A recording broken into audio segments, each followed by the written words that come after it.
Hey folks, my name is Ravish and I'm back again with another video in the series of DevOps interviews. Now, today's interview is very interesting because it is purely on Azure DevOps. So, there are a lot of components in Azure DevOps that, for example, Azure Repos, for example, the pipelines, the build pipelines, the release pipelines, and how do we create them. There are a lot of components over there. And the candidate that I'm interviewing today has somewhere close to 4 to 5 years of experience in Azure DevOps, and this would be purely on Azure DevOps, like Azure Repos and the other factors around it. We will ask about the containers part as well, but that would be further in the video. All right. So I would like to make a request that please do subscribe the channel if you like the content, and because it supports me to create more content like this. So without further ado, let's get started.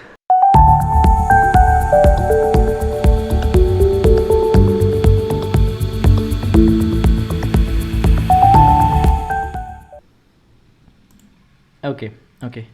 So, can you throw some light on what is Azure DevOps and how does it work on general basis? Yeah, so Azure DevOps is mainly one of the Microsoft is providing the CI/CD pipelines. So it is having like your entire from the managing the product, managing the projects where do you have like Azure boards we have in there Azure boards we can create the multiple in Azure DevOps in there have like multiple boards. So creating the multiple boards like we have like a sprint planning and backlogs planning and managing the different work items and tasks checking with the different management team and the client so to get the updates on that managing the projects things and also we have like Azure Repos and we have Azure Repos we have creating the different repository for the maintaining the source code management and providing the maintaining the policies on the level like a pull request and making the different branches level and there we have like Azure Repos and we have like Azure pipelines. The Azure pipelines we have with the help of these different classical pipelines we have and YAML based pipeline. So mostly we were using the YAML based pipeline because this is the YAML scripting we are using for the automating the entire CI/CD. So here we have working with pipelines to automating the different kind of applications. I have working with different tools and there you have SonarQube for code quality and in the CA level. So and also for the data Docker side scanning the images and we are using the Trivi for that. Like we have implementing the entire the infrastructure from the CA with the help of the YAML and we have different pipelines like build pipelines and release the pipelines with the classical editor.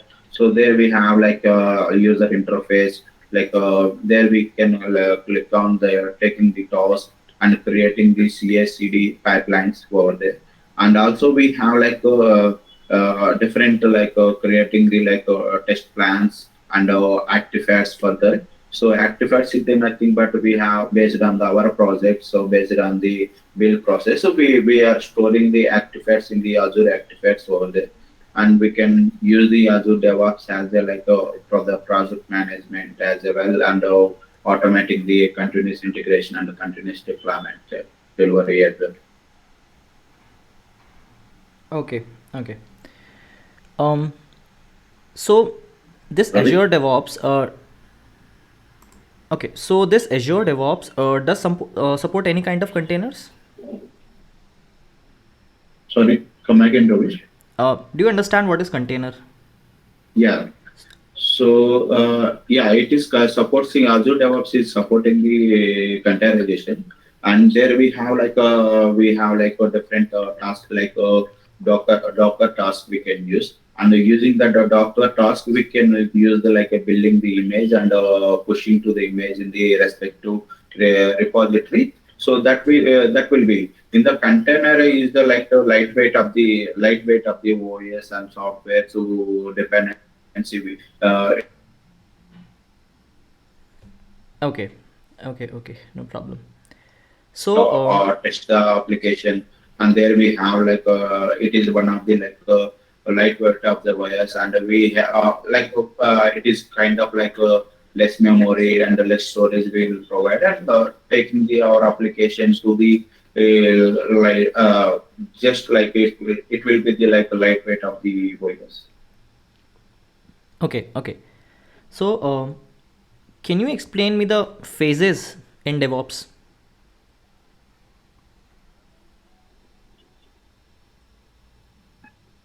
Yeah.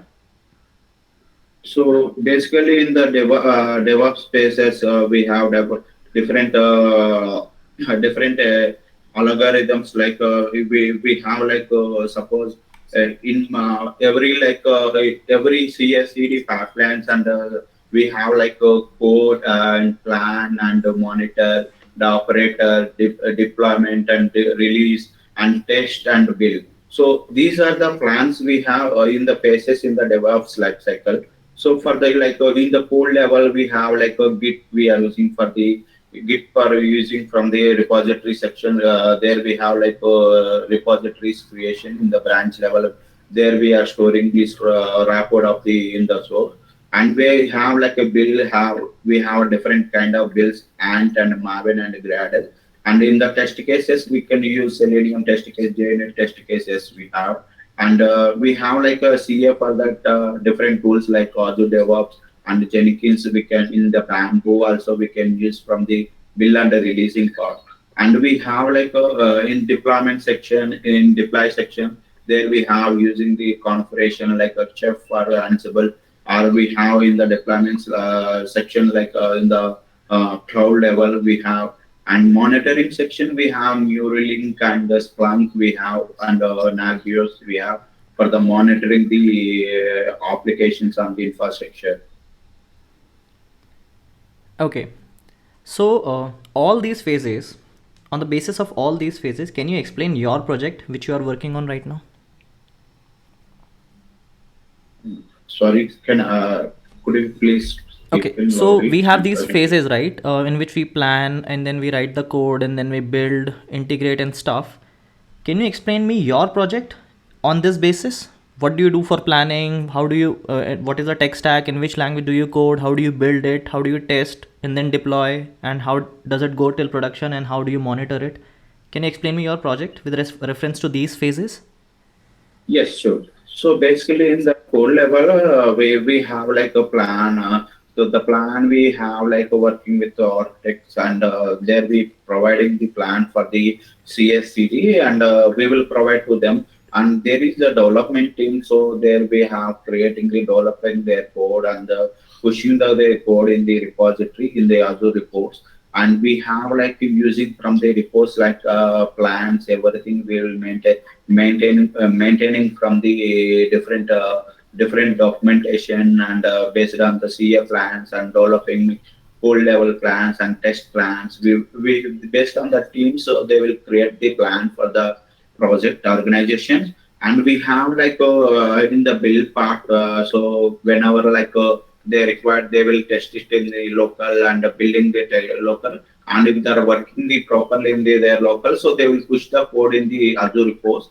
From there, like we are like using the Azure DevOps, we are like building the package and pushing to the like suppose we have like a Adobe Enterprise Management in the there we have like AM servers, and we build a package. So the build a package we are like pushing to the other mission in the Adobe side.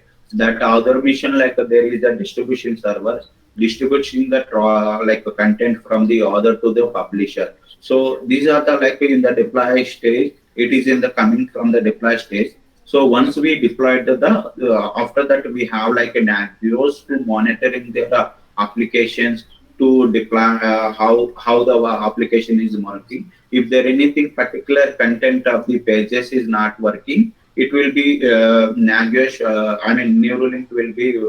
Neuralink will be send the report to the our DevOps team and the testing team call. So in the testing team, we have like a application testing team and performance testing, and they will test the application. And meanwhile, in the lower environment, like we have like a dev and a test and the stage and production. So up to stage level, the everything like a test cases we have to pass that. So the testing will take care the final code for the production.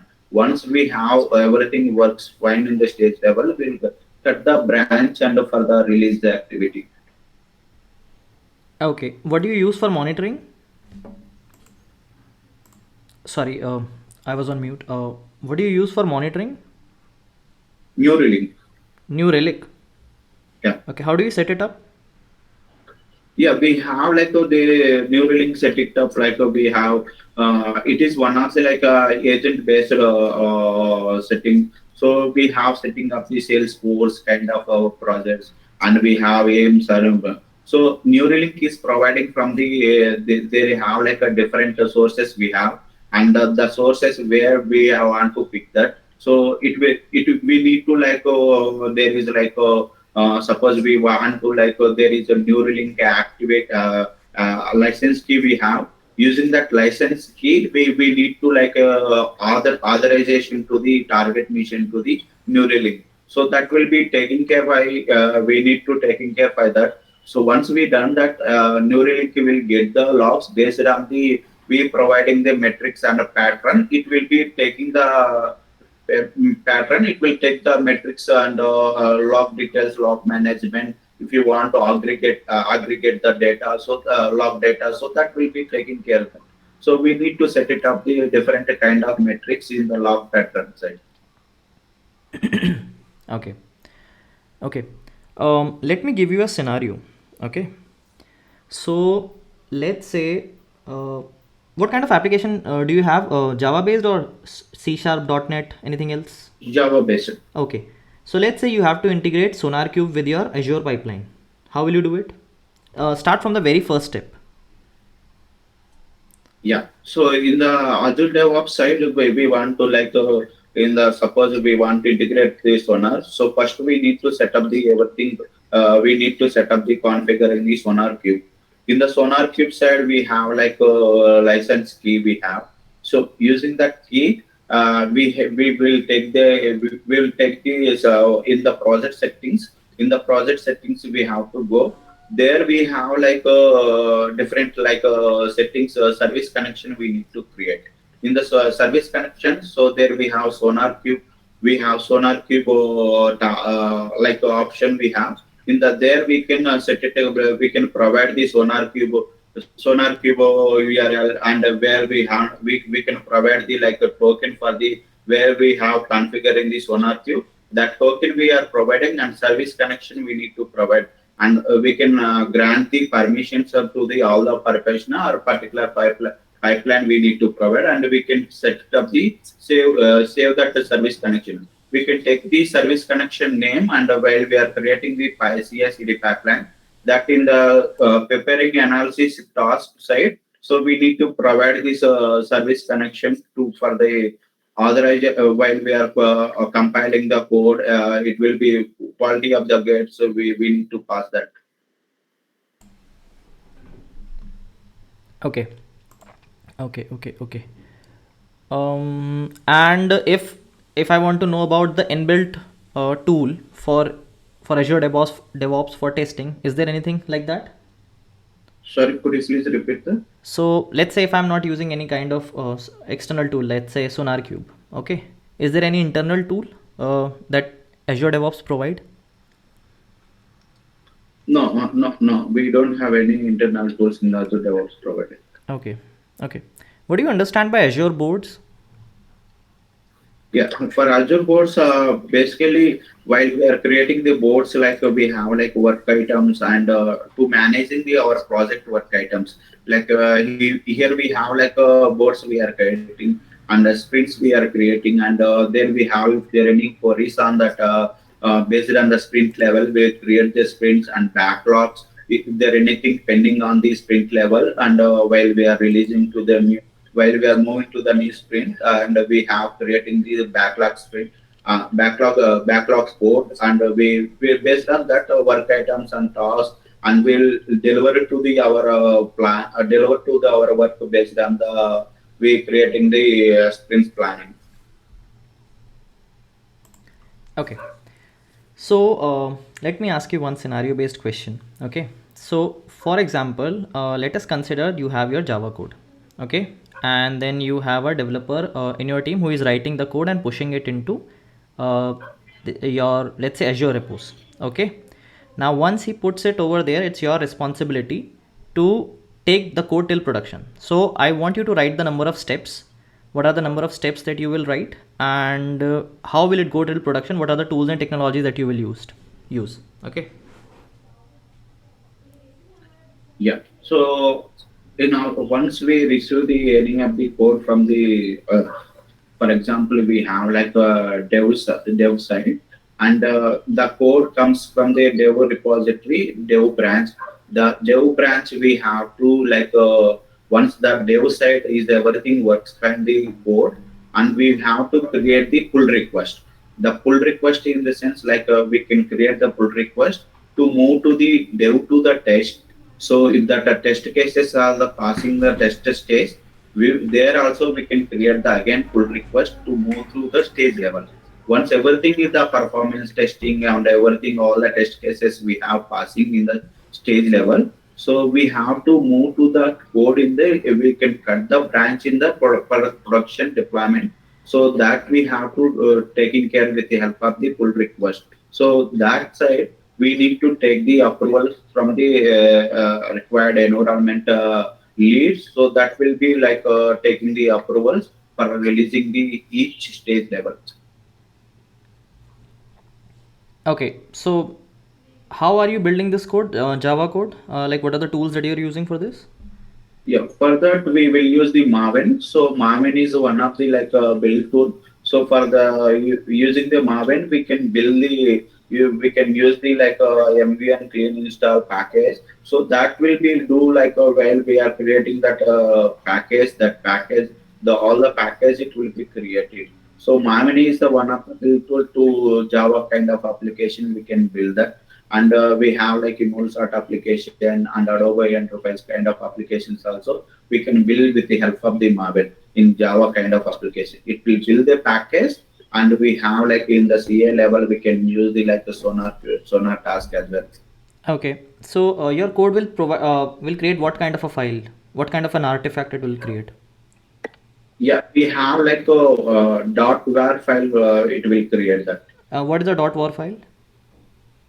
Yeah, dot var file is like where we have like creating the all the packages, and we want to like providing any of the any of the packages. We have like a web kind of application it is. So basically it is one of the web kind of RQ. So while we are building this one, there is a dependency of the application and classes we have. So that will be building the package, and it will be storing the any of the artifact tool like the Nexus or Azure artifacts. And we can store that artifacts over there, and we can deploy into that with the help of the artifact. We can deploy the respective environment. Okay. So what are the other artifacts that a Java project can produce apart from a war file? So we can use the .jar file and .zip file also we can provide for the read. Have you heard about EAR file? EAR. Yeah, yeah. Okay, so what is the difference between a jar, a war, and an EAR file?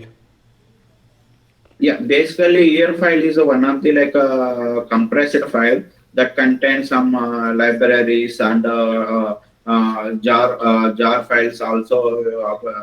Any of the jar files also we require. For the jar file, we have using from the requiring the deployment of the deployment for that. Okay. Uh, which one of this is a bigger file in this terms of containing the artifact? A jar, war, or an EAR file?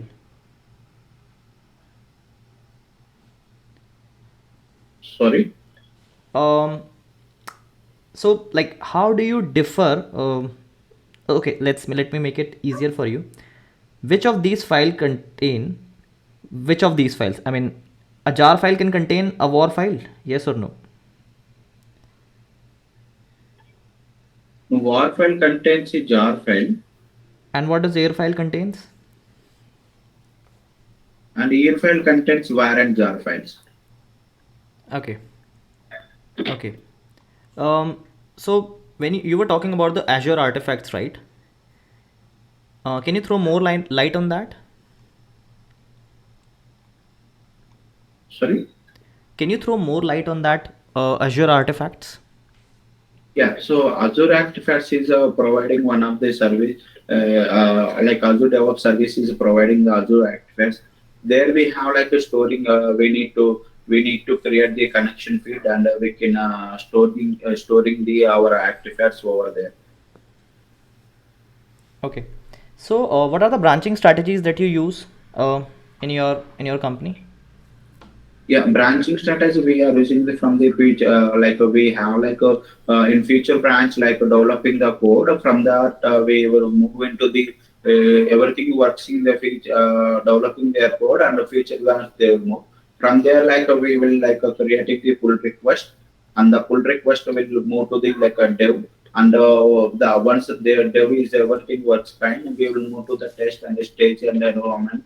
The test and the stage environment also we have to create the pull request, get the approval, and then we'll cut the release branch for the production. Okay. Okay. So what is the difference between VSTS and Azure DevOps?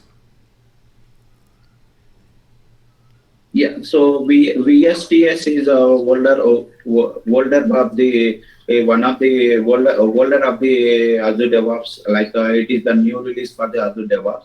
Earlier we have like VSTS for the like it is have like a different entire Azure DevOps providing like the boards and pipeline repos and test plans artifacts, which is like separately in the VSTS side. Okay. Okay. Okay. Okay.